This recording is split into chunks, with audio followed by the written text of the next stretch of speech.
പല ജില്ലകളും ഇതിനോടകം 50% കടന്നിട്ടുണ്ട്. ചിലത് 50ലേക്ക് കടക്കുന്നു. അതായത് 1 മണി വരെയുള്ള കണക്ക് പരിശോധിക്കുമ്പോൾ 45-നും 50-നും ഇടയിൽ ശരാശരി പോളിംഗ് 7 ജില്ലകളിലും നടന്നിട്ടുണ്ട്. കൊച്ചിയിലേക്ക് വരാം. വിപിൻ സി വിജയനാണ് വിവരങ്ങൾ നൽകാൻ ചേരുന്നത്. വിപിൻ, എന്താണ് കൊച്ചി നഗരത്തിലും നഗരത്തിന് പുറത്തുമുള്ള കാഴ്ചകൾ? കൊച്ചി കോർപ്പറേഷൻ പരിധിയിലൊക്കെ മികച്ച പോളിംഗ് ആയിരുന്നു. ഏതാണ്ട് ഉച്ചവരെ രേഖപ്പെടുത്തിയ കണക്കുകൾ വ്യക്തമാക്കാം. ഏതാണ്ട് 50%-ഓളം പോളിംഗ് രേഖപ്പെടുത്തിയിട്ടുണ്ട് എറണാകുളത്താകെ. എന്താണ് വിവരങ്ങൾ? വിജയകുമാർ, ആവേശത്തോടെ തന്നെ എറണാകുളം ഈ വോട്ടെടുപ്പിനെ പോളിംഗ് ബൂത്തിലേക്ക് എത്തിക്കൊണ്ടിരിക്കുന്നു എന്നുള്ളതാണ് ഏറ്റവും നല്ല കാഴ്ച. ഇന്ന് രാവിലെ മുതൽ തന്നെ ആ ഒരു ഒഴുക്ക് എല്ലാ പോളിംഗ് സ്റ്റേഷനുകളിലേക്കും നമുക്ക് കാണാൻ സാധിക്കുമായിരുന്നു. ഇതിപ്പോൾ ഒരു പൊന്നുരുണിയിലെ ഒരു പോളിംഗ് സ്റ്റേഷനാണ്.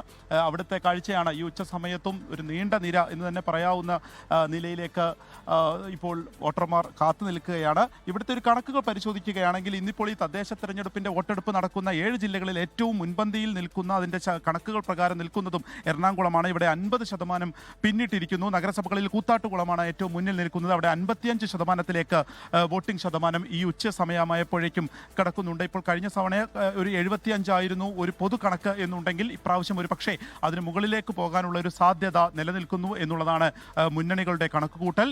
ആ ഒരു തിരഞ്ഞെടുപ്പിന്റെ പ്രചാരണ സമയത്തുണ്ടായിരുന്ന ഒരു ആവേശം അത് പരമാവധി ഇപ്രാവശ്യം ഈ ഒരു വോട്ടർമാരെ പോളിംഗ് സ്റ്റേഷനുകളിലേക്ക് എത്തിക്കുന്നതിൽ ഈ മുന്നണികൾ വിജയിച്ചു എന്നുള്ളത് തന്നെയാണ് ഈ കണക്കുകൾ കൂടി സൂചിപ്പിക്കുന്നത്.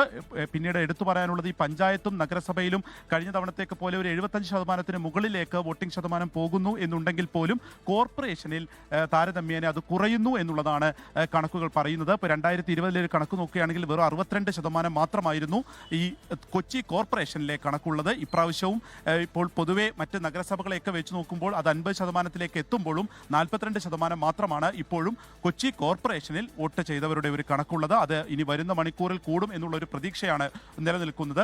രാവിലെ വലിയ പ്രശ്നമില്ലാതെ വോട്ടിംഗ് യന്ത്രങ്ങളൊക്കെ തന്നെ പ്രവർത്തിച്ചു എന്നുണ്ടെങ്കിലും ഒരു 9 മണിക്ക് ശേഷം ഏകദേശം ഒരു 15ഓളം സ്ഥലത്ത് വോട്ടിംഗ് യന്ത്രത്തിന്റെ തകരാറുകൾ അത് കണ്ടെത്തിയിട്ടുണ്ട്. പിന്നീട് അത് പരിഹരിക്കുകയും ഇപ്പോൾ വളരെ സമാധാനപരമായി വളരെ ആവേശത്തോടു കൂടി വോട്ടിംഗ് പുരോഗമിച്ചുകൊണ്ടിരിക്കുകയാണ് എറണാകുളത്ത്. വിജയകുമാർ, ലോകത്തെവിടെയായാലും ഏത് സമയത്തും 24 വാർത്തകളും ഓഗ്മെന്റഡ് റിയാലിറ്റി പാക്കേജുകളും എക്സ്പ്ലെയിനറുകളും വിശദമായി കാണാൻ ഞങ്ങളുടെ യൂട്യൂബ് ചാനൽ നിങ്ങൾക്ക് സബ്സ്ക്രൈബ് ചെയ്യാം.